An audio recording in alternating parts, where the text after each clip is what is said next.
I see sunshine.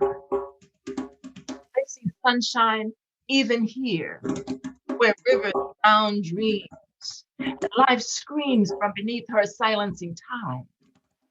Here, where the shadow of death seems to have eclipsed the very soul of hope, I still see sunshine.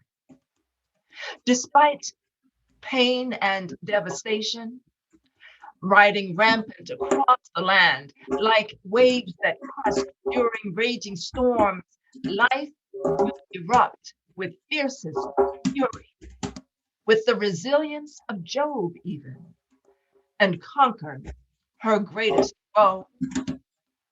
For just as hope is nowhere more needed than during our greatest night, nowhere do stars shine brighter than during the darkest night. Yes, I see sunshine where hopelessness once held us captive, where life seemed left to float among yesterday's debris. So, like flowers that bloom in radiant hues and rainbows that still follow the storm, like babies born who know not of gloom, and larks that sing their songs anew each morn. I know there is a brighter tomorrow, for faith, not fear, is the path I follow. Christ defeated death to save mankind, so yes, there will still be sunshine. License and registration. He consents your acquisition. On the head of the fallen Remind me that angel. this is a team effort. Remind me to keep going. Time, my shirt. Did you know that your hands came with a ripple effect? We got the same dreams. I mean, blood, sweat, and tears win by any means. Poetry. Sway, look at me. Is a piece of the pie too good for me? Some may call it rock the mic. We call it poetry. Hello, and welcome to Sojourn with Words. We are so very happy to have you with us today. My name is Sistah Joy. I am the Poet Laureate of Prince George's County, and we are here sharing poetry and presenting some of the great poetry forces in Prince George's County. And today we are extremely excited because we have with us the newly appointed Youth Poet Laureate of Prince George's County. And I'm speaking of none other than Sainey Ceesay. Now, that may be a new name to some, but I guarantee you, among the youth poetry community of Prince George's County, she's no secret. We're very excited that we know she is a force to be reckoned with, a literary force, and an advocate force as well. Let me share a little bit of bio information about Sainey. Again, Sainey Ceesay, the 2021 Youth Poet Laureate of Prince George's County, is a student at Prince George's Community College, where she has an arts concentration and is a recipient of the Dual to Degree Scholarship. Now, she is an alumni of Eleanor Roosevelt class of 2020, and also Joe's Movement Emporium's Creative Works class of 2020. Sainey was also a 2020 Youth Poetry Ambassador representing Greenbelt, Maryland. And she's the winner of the 2020 Words, Beat, and Life Slam season, becoming a part of the DMV Slam team. She's performed for Brave New Voices Youth Poetry Slam. She's performed at the Kennedy Center, at the Smithsonian Institute. She's been a featured poet at several virtual slams and open mics during the COVID season. Let me stop there because I want you to get to know Sainey through our conversation today, but mainly through her poetry. So, welcome, Sainey Ceesay. Welcome to Sojourn with Words. Thank you. Thank you so much for that warm introduction. I'm really happy to be here. Oh, it is absolutely our privilege to have you with us. For those who are not aware, Prince George's County has had a youth poet laureate program now for 6 years. So Sainey is serving her 1 year term and will be appearing throughout Prince George's County, initially virtually, of course, because that is our reality. But even after her term of in appointment, she retains the title of 2021 Youth Poet Laureate for the rest of her life. So she will be representing poetry from here on in. And for those that want to get to know her today, I have a few questions I want to ask her. And I also want to ask her to please feel free to embellish and share information about her literary experiences to the degree that she feels the questions may not necessarily touch on. So first of all, we always want to know, how did it all start? How did you begin? How did you get started writing poetry? Okay, so I would say that I've been like interested and familiar with poetry from a really young age. I used to like really love Maya Angelou. I remember in elementary school they had like a biography book on her, and I was just so like interested in her story and her poems. I really liked her work, and that was just like something that I was really interested in, like learning more about and reading. Like I would check out all the Maya Angelou books in the library, and like during Black History Month, I would always pick her to like do reports on and things like that.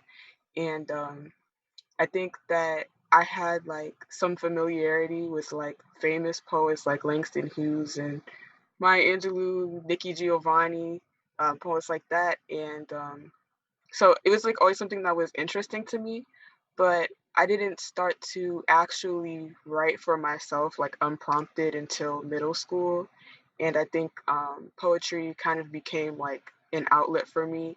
I started off being kind of like a journaling person, like I was definitely like a diary person, and then from there it kind of turned into writing poems. And then after I wrote something I liked, I kind of just continued to do it, and then it kind of all happened slowly because then from there at first it was just like I was sharing with myself, and then I was sharing it with my closest friends. And then once I got to high school, I entered my school's poetry slam, and that's kind of what got me started in really performing and like being a part of a team and all of those different types of things. So I think that was like the real start.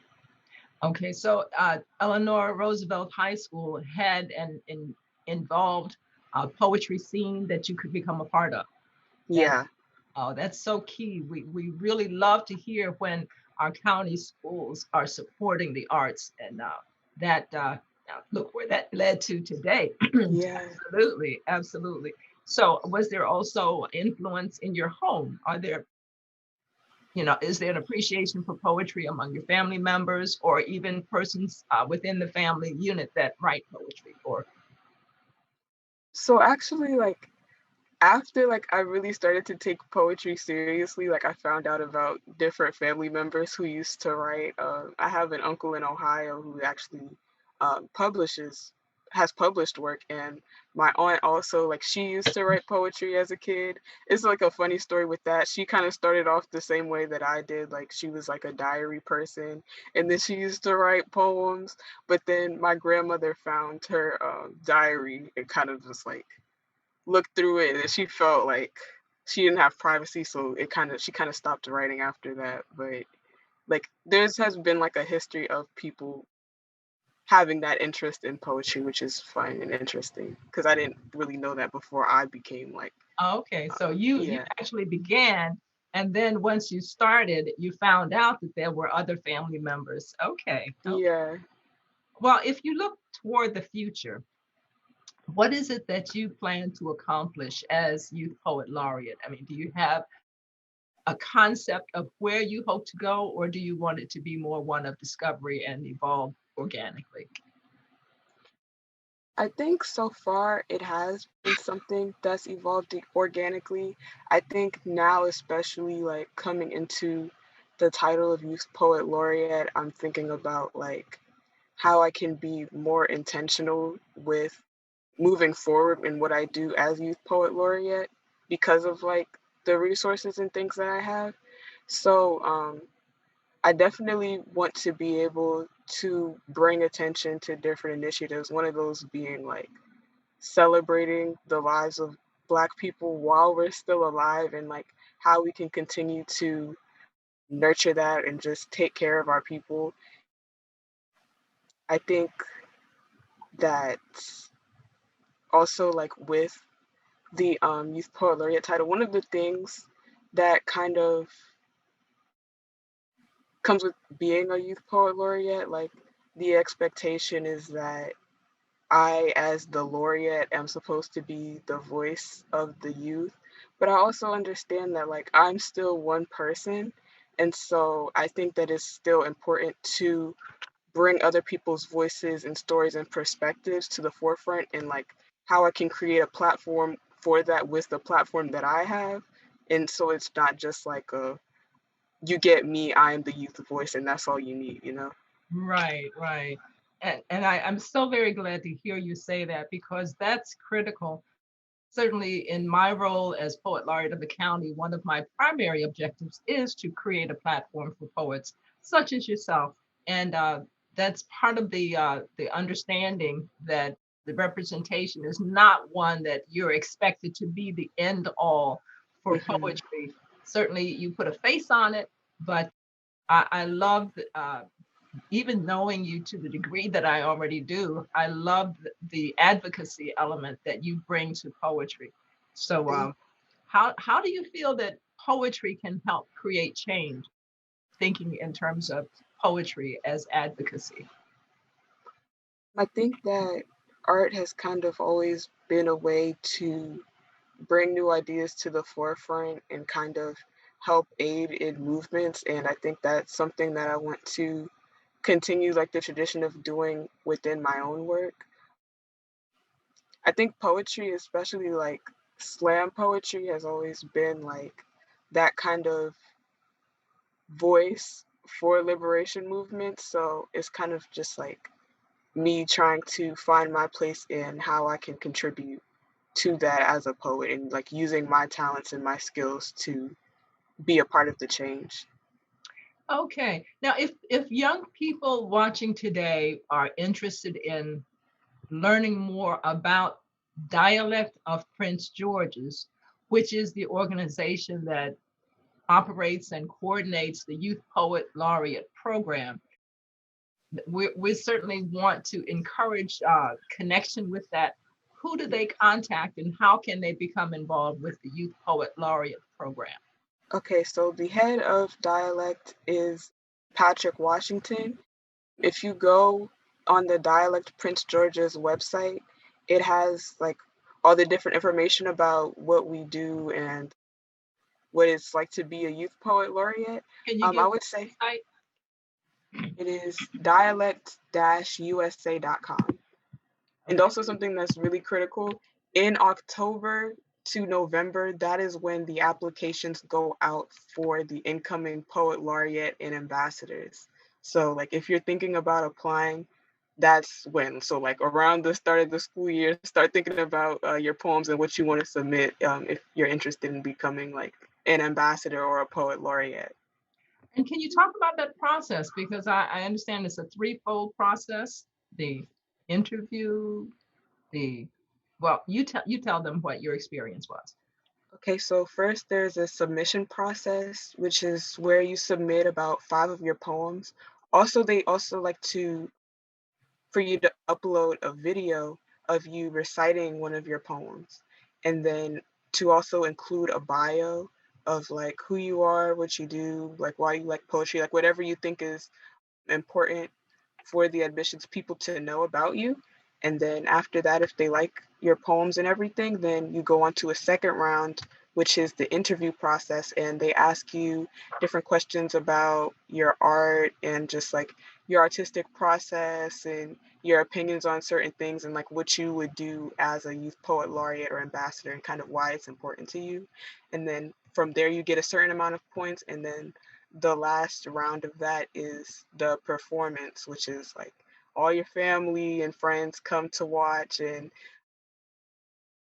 you basically slam and see who wins the official title of being poet laureate. But really, everybody who kind of makes that final stage wins because you still also become an ambassador, which is a very of involved role as well. I was an ambassador the previous year, and I got a lot of opportunities as well being an ambassador. So both are really, really amazing opportunities. Okay, okay.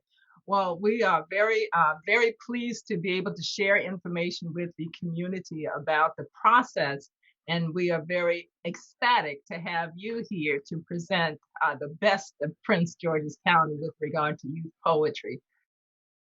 We want to hear some poems from you, of course, and I know that you have a strong message of empowerment and almost I don't know dare to say revolutionary, but I love your poetry. Let's hear some poetry in a few minutes, but is there a way that our viewers can be in touch with you, either Facebook, email, website, dialect? You tell us, how can people be in touch with Sainey Ceesay? Okay, so I actually recently got a Facebook. I believe that it is just my name, Sainey Ceesay, Sainey Ceesay. I'm the one with the little flowers profile picture. And then also I have an Instagram which I use more primarily. It is at SAINEYY_C. So yeah, you could connect with me on either of those platforms. And yeah, I'd love to like build community with folks. So yeah, you can hit me up anytime. Like if there's something you want me to come on, or you just want me to like discuss one of my pieces or anything of that nature, you can hit me up on either of those platforms. I'm likely to respond. So And is there are there any videos or any written poems that people can visit to view your work? I'm in the process of building a website right now. So all of those things are to come. But yeah, especially like if you watch me on Instagram, I often go live on different platforms, and that's where you can hear me performing a lot of my work as well. Okay.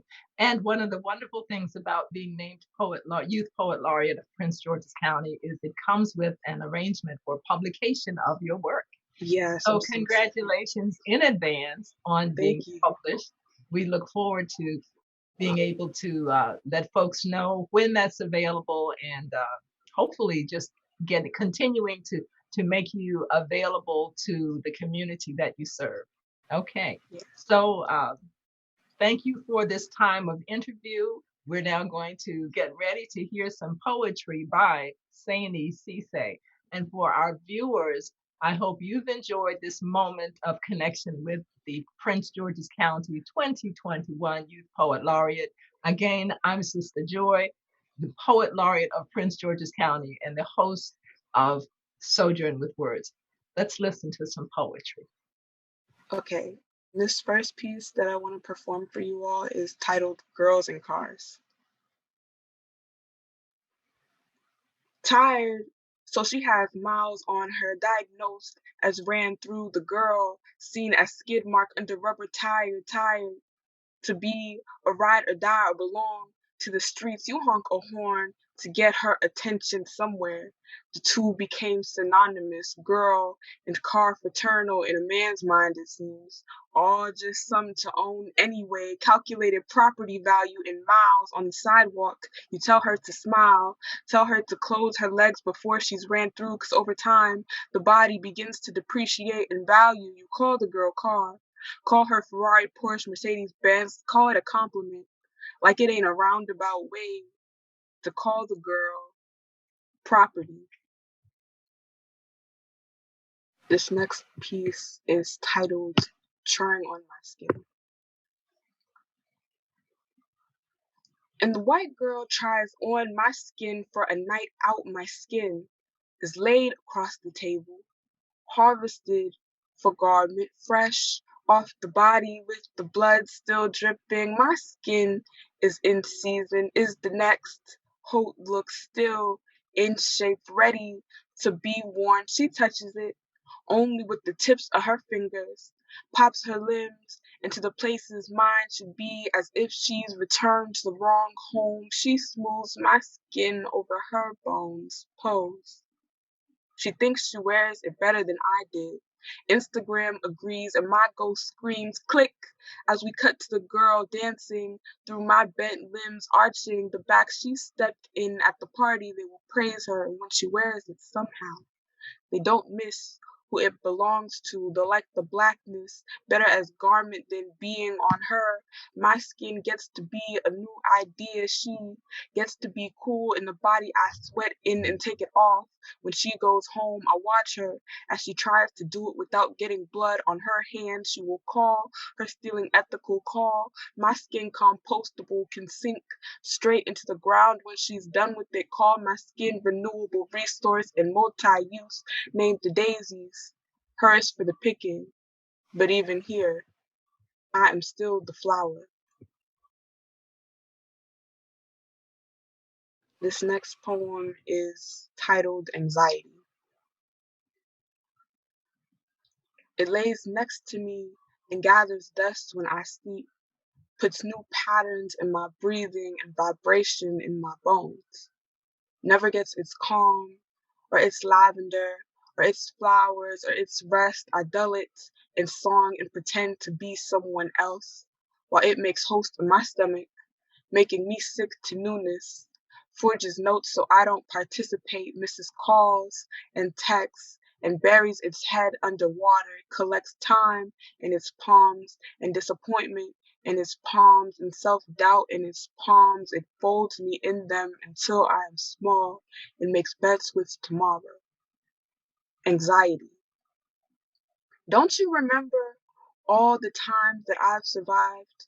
That I'll continue even when my bones shake or my voice cracks, even when I can't find enough air in the room to breathe in. I think you forgot that I'm only afraid of my mama.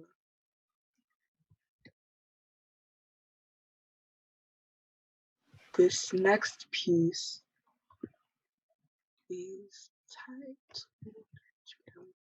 Okay, this next piece I want to do is titled Questions for PG County after Jammal Mays, There Are Birds Here. Questions I have for those that live outside of PG County. When I say PG County, do you imagine the boy hoping to shoot his basketball far enough for someone to tell him he could be something? Do you think of offbeat rapping, using SoundCloud to cloud out the sounds of hunger or wanting? When I mention the crabs, do you see the bucket too? Clawing back the wings of those who wish to fly, and not just a really good meal that invites the family in and the neighbors in this poem. Maybe the crack is just coming from the shells. When I say he beats his feet, do you think it's for a beat down, or do you see the dancing too? Limbs lifting and twisting. Does your mind's eye allow you to see his joy? When I say there is swamp water, do you see us as the lotuses and lily pads, or do you find us under the water gasping, submerged in a mud we want to rise from? If I told you about the red line, do you see blood separating us from places we're told we don't deserve to exist in, or would you just think that somebody is going home? Questions I have for those that do. When you tell the youth they are going places, do you only mean across a court, or a field, or around a track because our gym floors are shiny, but the textbooks are old with dust? The last time I saw black skin in my history book, it was a slave ship diagram. Lasted less than half a chapter. They can pack our history as tightly as they did our bodies. I learned more about Russia and the shifting shapes of Europe's borders than I'll ever have use for. On the unit test, they asked about the benefits of the slave trade, called it exchange of goods, a triangle, equilateral, said our bodies were worth their weights in guns and alcohol. Our classrooms don't have windows to look out of, but the Friday night lights coming from the football field are blinding. You call us excellent.